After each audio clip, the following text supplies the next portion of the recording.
Hi all friends, നമ്മളിന്ന് നോക്കാൻ പോകണമെന്ന് വെച്ചാൽ റോമൻ റൈസിന് എന്തുകൊണ്ട് മണി ഇൻ ദ ബാങ്ക് കിട്ടിയില്ല, അങ്ങനെ ഒരു ഓപ്പർച്യൂണിറ്റി റോമൻ റൈസിന് എന്തുകൊണ്ടാണ് WWE കൊടുത്തില്ല എന്ന് നമ്മൾ നോക്കാൻ പോകണം ഈ വീഡിയോയിൽ. അപ്പോൾ വീഡിയോയിലേക്ക് പോകുന്നതിന് മുമ്പ് നിങ്ങൾ ഈ ചാനൽ ആദ്യമായിട്ടാണെന്നുണ്ടെങ്കിൽ മറക്കാതെ തന്നെ ചാനൽ സബ്സ്ക്രൈബ് ചെയ്യുക. തൊട്ടടുത്തുള്ള ബെല്ലൈക്കൺ കൂടെ ക്ലിക്ക് ചെയ്താൽ ഞാൻ ഇടുന്ന പുതിയ പുതിയ വീഡിയോകൾ അപ്ഡേഷനൊക്കെ നോട്ടിഫിക്കേഷൻ കിട്ടുന്നതാണ്. അപ്പോൾ നമുക്ക് വീഡിയോയിലേക്ക് പോകാം.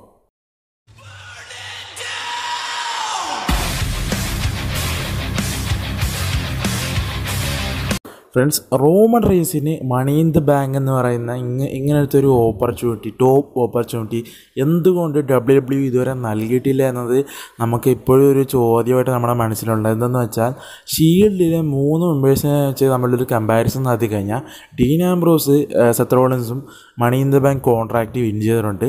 അതും ആ കോൺട്രാക്റ്റ് വിൻ ചെയ്തതിന് ശേഷം നമ്മൾ ഷീൽഡിൻ്റെ വളരെ നല്ലൊരു കോൺട്രവേഴ്ഷ്യൽ മാച്ചുകളും ഫ്യൂഡുകളും നമ്മൾ കണ്ടിട്ടുണ്ട്. അത്രയ്ക്ക് ആസ്വദിച്ചിട്ടുള്ള മാച്ചുകളും വളരെ വെറൈറ്റി ആയിട്ടും വളരെ പെർഫോമൻസും കാഴ്ചവെക്കുന്ന നല്ല മാച്ചുകളാണ്. നമുക്കറിയാം ഷീൽഡ് മെമ്പേഴ്സ് ട്രിപ്പിൾ ട്രീറ്റാണ് മിക്കപ്പോഴും നമ്മൾ കാണുന്നത്. അത്രയ്ക്കുള്ളൊരു പെർഫോമൻസാണ് 3 പേരും റിങ്ങിൽ കാഴ്ചവെക്കുന്നത്. അപ്പോൾ ഇങ്ങനൊരു ഫ്യൂഡും കാര്യങ്ങളും റോമൻ റൈസിന് ഇങ്ങനത്തെ ഒരു ഓപ്പർച്യൂണിറ്റി കൊടുത്ത് എന്തുകൊണ്ട് WWE പ്ലാൻ ചെയ്യുന്നില്ല എന്നത് ഇപ്പോഴും ഒരു ക്വസ്റ്റ്യനായിട്ട് ഇപ്പോഴും നിലനിൽക്കുകയാണ്. ഫ്രണ്ട്സ്, റോമൻ റൈസിനെ കുറിച്ചൊരു കമ്പാരിസൺ നടത്തുവാണെങ്കിൽ WWE വന്നിട്ട് കുറഞ്ഞ ടൈം കൊണ്ട് തന്നെ top fastest rising super star എന്ന് പറഞ്ഞ വലിയൊരു പദവിയിലേക്ക് ഉയർന്ന ഏക റെസ്ലർ എന്ന് പറഞ്ഞൊരു റെക്കോർഡ് റോമൻ റൈസിന് പേർക്കാണ്. ഇങ്ങനത്തെ ഒരു പദവി WWE എന്തുകൊണ്ടാണ് റോമൻ റൈസിന് കൊടുത്തതെന്ന് വെച്ചാൽ വലിയ വലിയ ലെജൻഡറി റെസ്ലേഴ്സ് വർഷങ്ങളോളം റെസ്ലിംഗ് ചെയ്തിട്ട് വിൻ ചെയ്യുന്ന ചാമ്പ്യൻഷിപ്പുകൾ കുറഞ്ഞ ടൈം കൊണ്ട് തന്നെ വിൻ ചെയ്യുകയും വളരെ നല്ലൊരു പെർഫോമൻസ് റിങ്ങിലും കാഴ്ച വെക്കുന്ന റെസ്ലർക്ക് കിട്ടുന്ന ഇത്ര നല്ലൊരു അംഗീകാരം റോമൻ റൈസിന് കിട്ടിയിട്ടും ഇത്രയ്ക്ക് നല്ലൊരു opportunity money in the bank പോലത്തെ ഇത്ര നല്ലൊരു വലിയൊരു ഓപ്പർച്യൂണിറ്റി എന്തുകൊണ്ട് റോമൻ റൈസിന് അവോയ്ഡ് ചെയ്യുന്നു WWE എന്ന വലിയൊരു ചോദ്യത്തിനായിട്ട് ഇന്നും ആരാധകരുടെയും പ്രേക്ഷകരുടെയും മനസ്സിലുണ്ട്.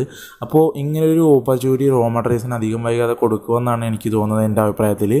അപ്പോൾ ഈ വീഡിയോ നിങ്ങൾക്ക് എല്ലാവർക്കും ഇഷ്ടപ്പെട്ടെന്ന് വിചാരിക്കുന്നു. റോമൻ റൈസിന് അധികം വൈകാതെ തന്നെ money in the bank mister money in the bank ആകണമെന്ന് ആഗ്രഹമുണ്ടെങ്കിൽ നിങ്ങളുടെ അഭിപ്രായങ്ങളും എല്ലാം നിങ്ങൾ കമൻറ്റ് ബോക്സിൽ കമൻറ്റ് ചെയ്യുക. അപ്പോൾ നിങ്ങൾക്ക് ഈ വീഡിയോ ഇഷ്ടപ്പെട്ടെന്ന് വിചാരിക്കുന്നു. വീഡിയോ ഇഷ്ടപ്പെട്ടെങ്കിൽ ലൈക്ക് ചെയ്യുക, ഷെയർ ചെയ്യുക, സബ്സ്ക്രൈബ് ചെയ്യുക. Thanks for watching. ഫ്രണ്ട്സ്, നിങ്ങൾക്കെല്ലാവർക്കും വീഡിയോ ഇഷ്ടപ്പെട്ടെന്ന് വിചാരിക്കുന്നു. വീഡിയോ പറ്റുള്ള കമൻസും Roman Reigns mister money in the bank ആയിട്ട് കാണാൻ നിങ്ങൾ ആഗ്രഹിക്കുന്നുണ്ടോ, അത് എന്തുകൊണ്ടാണെന്ന് എല്ലാം നിങ്ങൾ കമൻറ്റ് ബോക്സിൽ കമൻറ്റ് ചെയ്യുക. അപ്പോൾ നിങ്ങൾക്ക് ഈ വീഡിയോ ഇഷ്ടപ്പെട്ടെന്ന് വിചാരിക്കുന്നു. വീഡിയോ ഇഷ്ടപ്പെട്ടെങ്കിൽ ലൈക്ക് ചെയ്യുക, ഷെയർ ചെയ്യുക, സബ്സ്ക്രൈബ് ചെയ്യുക. Thanks for watching.